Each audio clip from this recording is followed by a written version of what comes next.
News live বাংলার আশঙ্কাই যে সত্যি হলো। করালগ্রাসী হারাং নদীর স্রোতে তলিয়ে গেল বাঁশের সাঁকো। হারাং নদীর ভেঙে যাওয়া সেতুর পরিবর্তে নদী পারাপারে এবারে বাঁশের জন্য সাঁকো বানানো হয়েছিল। হারাং নদীর রাক্ষসের স্রোতের কাছে সেটাও কার্যত নিরাপদ নয়।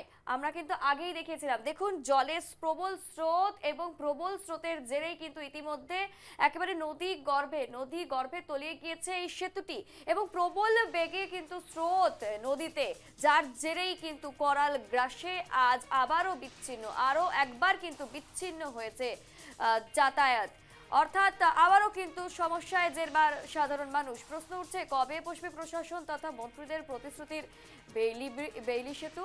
এবং প্রতিশ্রুতির দিন পেরিয়ে গেলেও আজ পর্যন্ত কিন্তু পৌঁছয়নি সেতু নির্মাণকারী সংস্থা।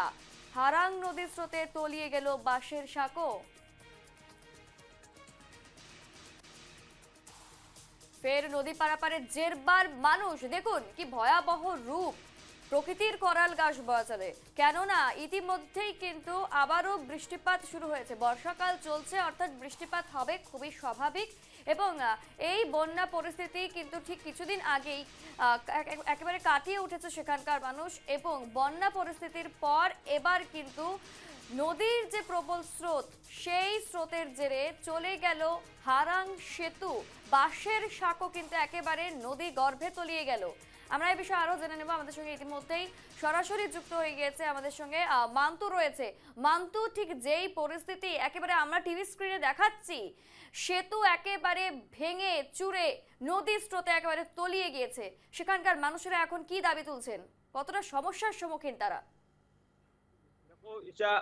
আমরা বলতে গেলে আমরা কিন্তু নিউজ লাইভ বাংলা আমরা প্রথম থেকে দেখে আসলাম যে এই যে বাঁশের সাঁকু আমার পেছনে রয়েছে, বাঁশের সাঁকু, সেই বাঁশের সাঁকুটি যে কোনো সময় নদী গর্ভে বিলীন হয়ে যেতে পারে আশঙ্কা আমরা ব্যক্ত করেছিলাম। এবং বলতে গেলে নিউজ লাইভ বাংলার আশঙ্কাই আজকে বাস্তবায়িত হয়েছে। এবং আমরা আরেও যদি এগিয়ে যাই, আমরা বলি, যদি আমরা যেহেতু পাকা সেতু নির্মাণ হয়েছিল, পাকা সেতু নির্মাণের পরও আমরা বলেছিলাম, নিউজ লাইভ বাংলা দেখিয়েছিল যে সেই সেতুর নিচে অনেক বিকল অবস্থা রয়েছে এবং সেই সেতু কোনোভাবে জোড়াতালি দিয়ে সেই সেতুটি নির্মাণ হয়েছে এবং সেই সেতুটি ভেঙে যাবে এবং সেই আশঙ্কাই বাস্তবায়িত হয়েছিল।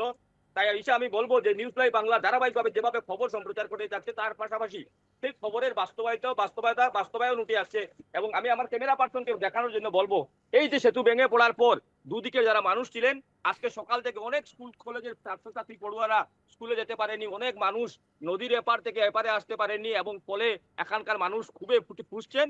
এবং মানুষের মুখ কথা একটাই কথাই যে যখন হারাং সেতু ভেঙেছিল সেখানে মন্ত্রী বা প্রশাসনের লোকেরা এসেছিলেন এবং প্রতিশ্রুতি দিয়েছিলেন যে খুব শীঘ্রই সেই সেতুটা নির্মাণ করা হবে, কিন্তু সেই সেতু আজ পর্যন্ত, সেই বেইলি সেতুর কোনো সরঞ্জাম আসে পৌঁছেনি। দিন অনেকটা পেরিয়ে গেল, আজ পর্যন্ত বেইলি সেতুর কোনো সরঞ্জাম কেন পৌঁছেনি সে নিয়ে মানুষের মধ্যে ক্ষোভ রয়েছে। একেবারে একেবারে যে চিত্র তুমি তুলে ধরলে, খুবই ভয়াবহ রূপ। নদীর স্রোতে ইতিমধ্যেই তলিয়ে গিয়েছে বাঁশের সাঁকো। সেখানকার স্থানীয় মানুষেরা এবারে কি দাবি করছেন? আমি স্থানীয় মানুষ রয়েছে, আমি প্রতিক্রিয়া নেওয়ার চেষ্টা করব, স্থানীয় যারা লোক রয়েছে তাদের কাছ থেকে প্রতিক্রিয়া নেওয়ার চেষ্টা করবো। এখানে অনেক লোক জড়ো রয়েছেন, কি বলবেন বাঁশের সাঁকো সম্পর্কে? প্রথমে ধন্যবাদ জানাই। প্রথমে যখন এই ব্রিজটি, যে ব্রিজ উদ্বোধন হয়েছিল পাকা ব্রিজ, সেই সময় আপনাদের চ্যানেল এসে আমি নিজেই প্রেস মিট দিয়েছিলাম যে যেগুলা প্রবলেম ছিল আপনারা দেশের কাছে তুলিয়ে ধরছেন আপনাদের নিউজের মাধ্যমে। গতিকে আজকেও আপনারা এসেছেন, বিগত দিনেও আপনারা নিউজ করেছেন, এই বাঁশের সেতুর যে নির্মাণ করার বিরুদ্ধে করেছিলেন, যেটা নিয়ে কোনো ধরনের দুর্ঘটনা হওয়ার চান্স ছিল। যাই হোক, আমাদের মানে উপরওয়ালা ভালো করছে, সকালবেলা করেছেন যে টাইমে এই ব্রিজের উপরে কোনো মানুষ ছিলেন না। যদি এই সময় ছাড়া অন্য কোনো সময় করতেন তাহলে নিশ্চয়ই ঘটনা হতো। আমাদের ঈশ্বর যাই করেন মঙ্গলের জন্য।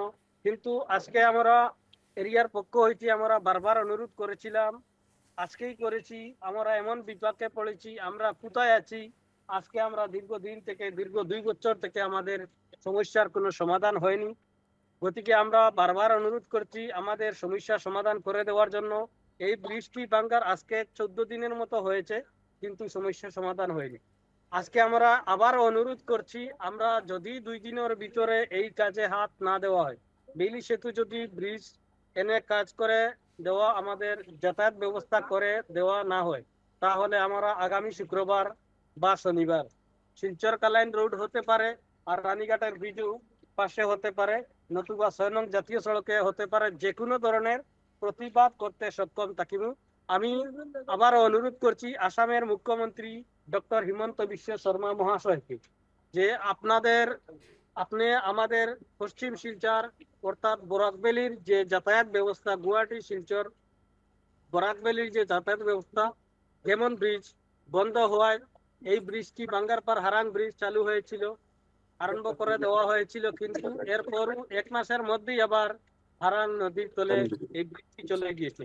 আবারও আমরা অনুরোধ করছি, দয়া করে আপনারা আমাদের সমস্যার সমাধান করে দেন, না হলে 2 দিনের মধ্যে যদি সমস্যা সমাধান না হয় আমরা যে কোনো ধরনের প্রতিবাদ করতে বাধ্য থাকিব।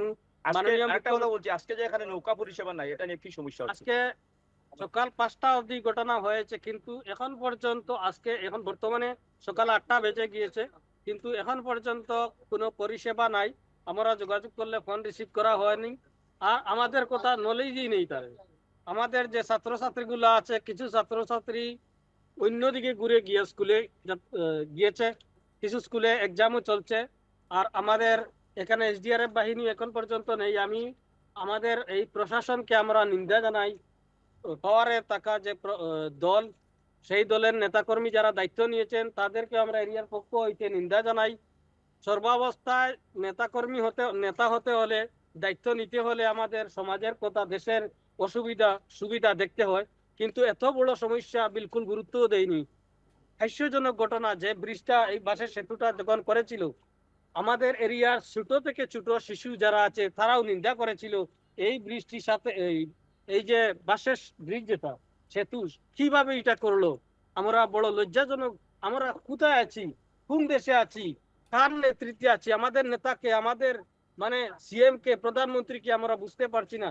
এত বড় সমস্যাকে গুরুত্ব দেওয়া হয়নি, কিন্তু রাত্রে 10টা পরে যখন সিন্ডিকেটে রাত চলে, এই প্রশাসন এই রোডেই চলে যাতায়াত করে, কিন্তু সমস্যার কথা কিন্তু কোন অবস্থায় করেনি। আমি ডক্টর হিমন্ত বিশ্ব শর্মা মহাশয়কে অনুরোধ করছি, বরাকের যে দায়িত্বে থাকা নেতা মন্ত্রী ছিলেন, যারা এখানে এসে সেলফি ফটো নিয়েছেন, তারা কিন্তু 1 সপ্তাহ সময়ের ভিতরে কাজ করে দিবেন বলে কথা দিয়েছিলেন সংবাদ মাধ্যম জনসাধারণের সম্মুখে, কিন্তু আজকে 14 দিন হয়ে গেছে, সমস্যার কোনো সমাধান হয়নি। তাই আমি আমাদের পক্ষ হইতে আপনাদেরকে মানে মাননীয় মুখ্যমন্ত্রী মহোদয়কে অনুরোধ করছি 2 দিনের মধ্যে আমাদের সমস্যা সমাধান করে দেওয়ার জন্য। হ্যালো, একেবারে যে বিষয়টি উঠে এলো, এই যে বক্তব্য, অর্থাৎ 2 দিনের মধ্যে যদি সংস্কার না হয়, 2 দিনের মধ্যে যদি অন্য ব্যবস্থা না নেওয়া হয়, তাহলে কঠোর থেকে কঠোর পদক্ষেপের হুঁশিয়ারি দিয়েছেন সেখানকার নাগরিকেরা। আমাদের প্রতিনিধি মান্তু সেই দৃশ্যই কিন্তু তুলে ধরলো। মান্তু, ঠিক কি পরিস্থিতি তুমি এখন তুলে ধরছো? সাকর কি অবস্থা রয়েছে এখন?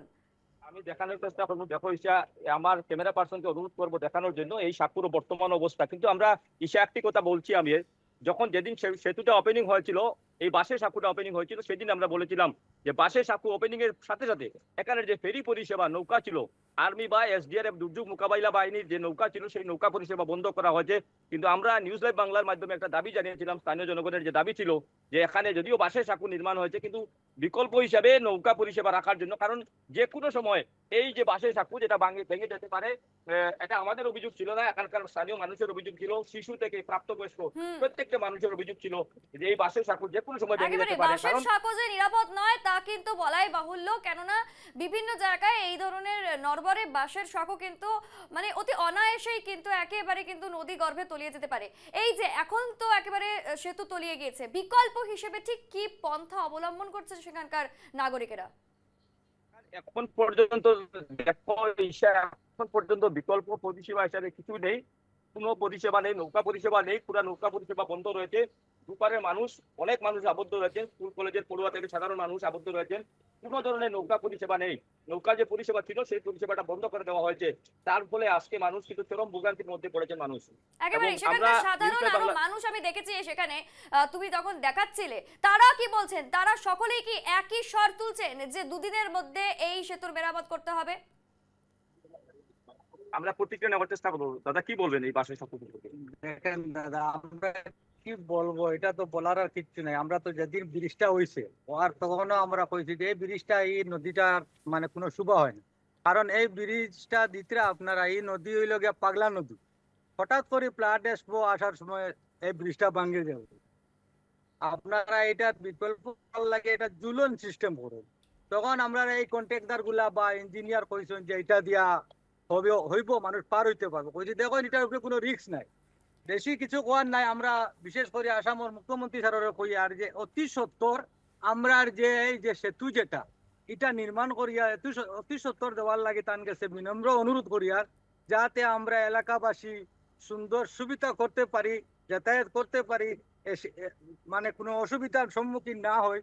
তার জন্য আমরা আসামের মুখ্যমন্ত্রী স্যারের কাছে অনুরোধ করিয়ার যে আমরা এই অঞ্চলের মানুষের সুবিধার কারণে মামার কাছে আমরা বিনম্র অনুরোধ করিয়া যে আমরা ব্রিজটা অতি সত্তর নির্মাণ করিয়া দেওয়ার লাগিয়া, এটাই আমার বিশেষ অনুরোধ।